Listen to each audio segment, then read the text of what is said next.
नमस्कार विद्यार्थी मित्र, आज आपण BA द्वितीय वर्षातील चतुर्थ सत्रामध्ये असणारा आपला सागरशास्त्र या पेपरचा या ठिकाणी अभ्यास करणार आहोत। मित्र, आपण मागील तासापासून सागरी प्रवाह या सागरशास्त्रातील असणाऱ्या पाण्याच्या हालचालीचा एक प्रकार या ठिकाणी आपण बघत आहोत। सागरी प्रवाह म्हणजे काय हे आपण बघितलं। सागरी प्रवाह म्हणजे समुद्र पृष्ठावरील पाण्याच्या विशाल राशीचा एक विशिष्ट दिशेने होणाऱ्या सामान्य हालचालींना आपण सागरी प्रवाह असं म्हणतो। म्हणजे सागर पृष्ठावरील पाण्याची हालचाल ही एका विशिष्ट दिशेने होते आणि ही पाण्याची हालचाल होत असताना एक विशाल अशी राशी एका ठिकाणावरून दुसऱ्या ठिकाणाकडे वाहते हिला आपण सागर पृष्ठभागापासून वाहणाऱ्या या विशाल राशीच्या प्रवाहालाच सागरी प्रवाह असं या ठिकाणी म्हणतो। आणि मित्र हो, अशा पद्धतीने हे सागरी प्रवाह हे आपल्याला महासागरामध्ये दिसून येतात। मित्र हो, या सागरी प्रवाहाच्या निर्मितीची काय कारणे आहेत हे आपल्याला या ठिकाणी बघायचे आहे। तर सागरी प्रवाहाची कारणे ही आपल्याला या ठिकाणी बघायची आहेत।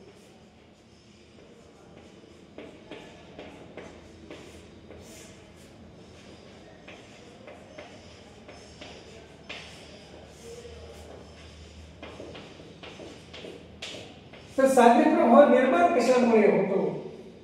सागरी प्रवाहाच्या निर्मितीमध्ये कोणकोणते घटक कारणीभूत ठरतात यांचा अभ्यास आपल्याला सागर प्रवाहाचे कारणे या अनुषंगाने करायचा आहे। सागर प्रवाहाची कारणे काय आहेत? म्हणजे सागर प्रवाहाची निर्मिती कशी होते, कोणता घटक या सागर प्रवाहाच्या निर्मितीमध्ये कारणीभूत ठरतो, त्या घटकांचा परामर्श या ठिकाणी आपल्याला करायचा आहे।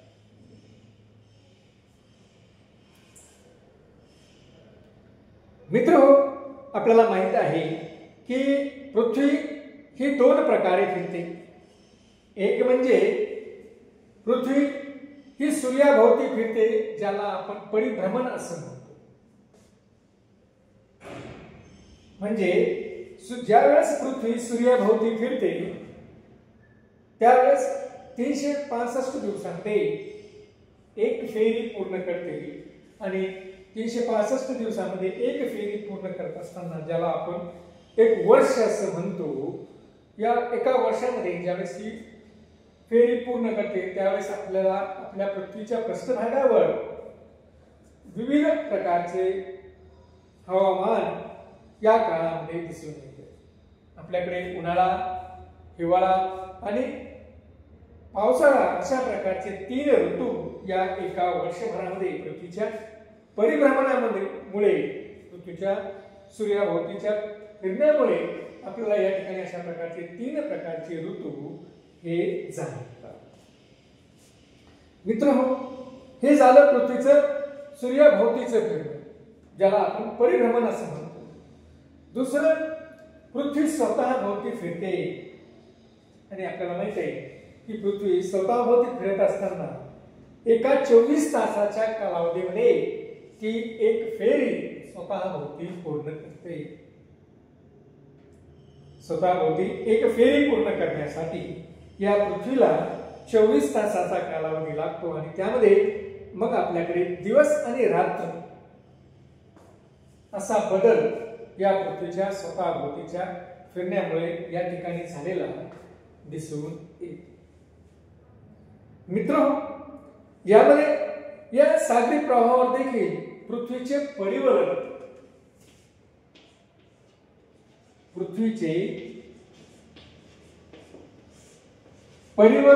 हे कारणीभूत आहे। पृथ्वी जी स्वतःभोवती 24 तासामध्ये एक फेरी पूर्ण करते, म्हणजेच पृथ्वी परिवलन करते, तर हे पृथ्वीचं परिवलन देखील या ठिकाणी आपल्याला या सागर प्रवाहाच्या निर्मितीमध्ये कारणीभूत असलेलं आपल्याला दिसून येतं. पृथ्वी स्वतःभोवती फिरत असताना पश्चिमेकडून पूर्वेकडे फिरत असल्यामुळे पाणी पूर्वेकडून पश्चिमेकडे ढकलले जाते. पाणी पृथ्वी पश्चिमेकडून पूर्वेकडे फिरत असल्यामुळे पाणी मात्र पूर्वेकडून पश्चिमेकडे ढकलले जातं आणि अशा पद्धतीने ढकलल्या गेल्यामुळे या ठिकाणी आपण हवामानशास्त्राचा अभ्यास करत असताना फेरेलचा नियम या ठिकाणी अभ्यासला आणि मग हा फेरेलचा नियम किंवा या ठिकाणी लागू पडतो आणि मग आपल्याला असं दिसतं की उत्तर गोलार्धातील प्रवाह हे आपल्या मूळ दिशेपासून उजवीकडे वळतात. आपली जी काही मूळ दिशा आहे या मूळ दिशेपासून हे उजवीकडे वळालेले आपल्याला दिसून येतात. तर दक्षिण गोलार्धामध्ये हे पाण्याचे असणारे प्रवाह हे आपल्या मूळ दिशेपासून डावीकडे वळालेली आपल्याला आढळून येतात किंवा आढळतात. विषुववृत्तावर या परिवलनाचा वेग हा सर्वात जास्त असतो तर ध्रुवावर या परिवलनाचा वेग हा मात्र सर्वात कमी असलेला आपल्याला दिसून येतो. आणि मित्रहो, या पृथ्वीच्या या परिवलनामुळे, कारण पृथ्वी फिरत असताना पृथ्वी पश्चिमेकडून पूर्वेकडे फिरते, मात्र पाणी जे काही आहे ते पूर्वेकडून पश्चिमेकडे ढकललं जातं आणि त्यामुळं या सागरी प्रवाहाची निर्मिती या ठिकाणी झालेली आपल्याला दिसून येते. आणि त्याचबरोबर या ठिकाणी फेरेलचा नियम देखील लागू होतो आणि फेरेलचा नियमानुसार आपण पाहतोय की हे जे काही सागरी प्रवाह आहेत उत्तर गोलार्धामध्ये आपल्या मूळ दिशेपासून उजवीकडे वळतात, तर दक्षिणी गोलार्धामध्ये आपल्या मूळ दिशेपासून दक्षिणेकडे वळालेली आपल्याला डावीकडे वळालेली आपल्याला दिसून येतात. आणि या परिवलनाचा वेग हा विषुववृत्तावर सर्वाधिक असलेला आपल्याला दिसतो, तर ध्रुवीय प्रदेशामध्ये या परिवलनाचा वेग हा कमी झालेला आपल्याला दिसून येतो किंवा कमी असलेला आपल्याला दिसतो. आणि मित्रहो, या परिवलनामुळेच पृथ्वीच्या पाण्यामध्ये हालचाल निर्माण होते आणि सागरी प्रवाह याच कारणाने निर्माण होतात, अशा पद्धतीनं या ठिकाणी आपल्याला म्हणावं लागतं. त्यानंतर दुसरा जो काही मुद्दा आहे तो आहे की सागरी प्रवाहाच्या निर्मितीमध्ये तापमान हा घटक देखील कारणीभूत ठरतो. सागर जलातील तापमानाची असणारी भिन्नता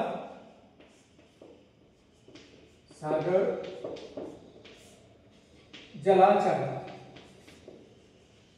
जलातील तापमानात असणारी भिन्नता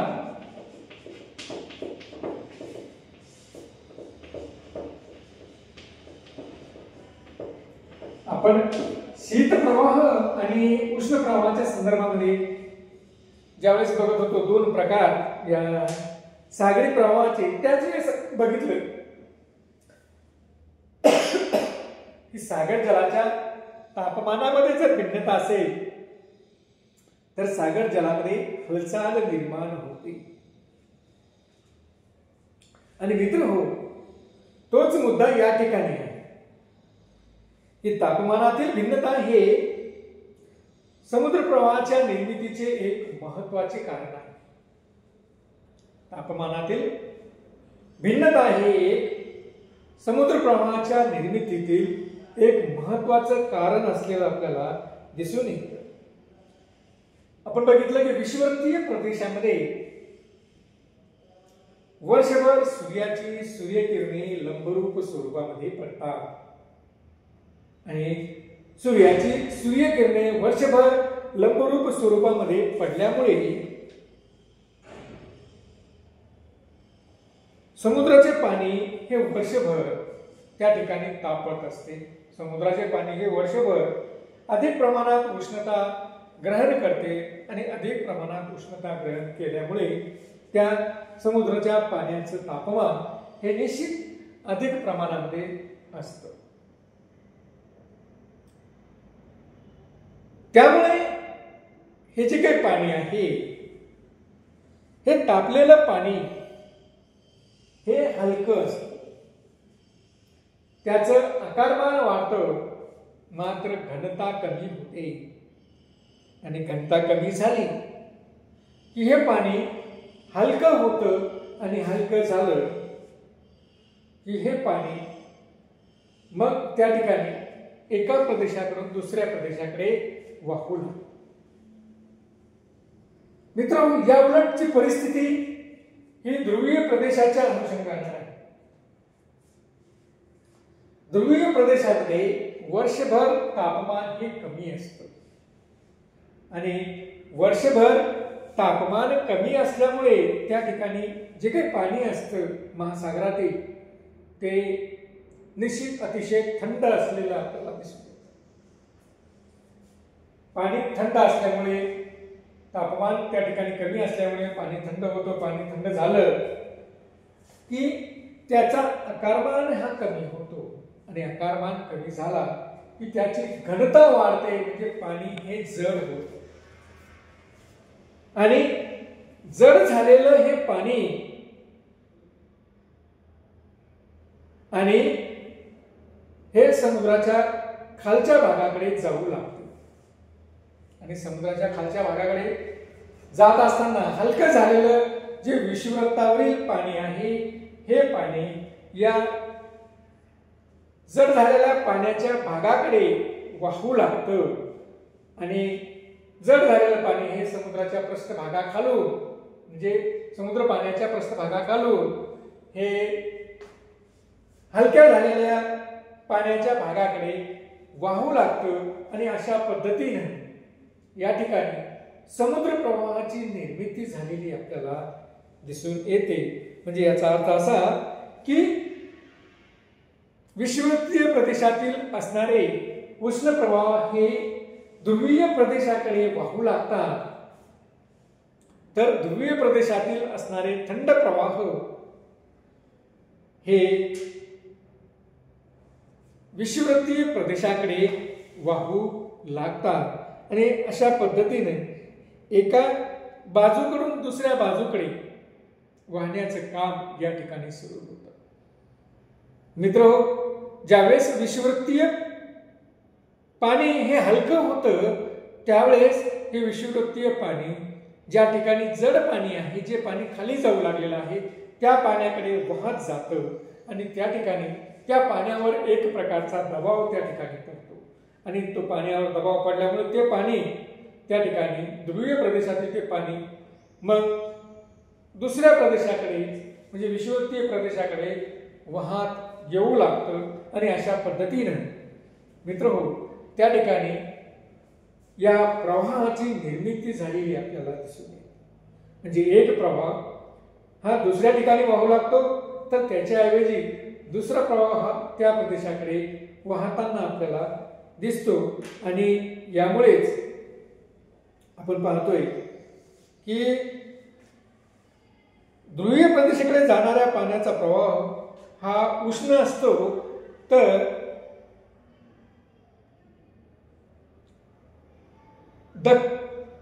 विषुववृत्तीय प्रदेशाकडे जाणाऱ्या पाण्याचा प्रवाह हा शीत असतो किंवा थंड असतो. म्हणून ध्रुवीय प्रदेशाकडे जाणाऱ्या पाण्याच्या प्रवाहाला आपण उष्ण पाण्याचा प्रवाह असं या ठिकाणी म्हणतो तर विषुववृत्तीय प्रदेशाकडे जाणाऱ्या या पाण्याच्या प्रवाहाला आपण शीत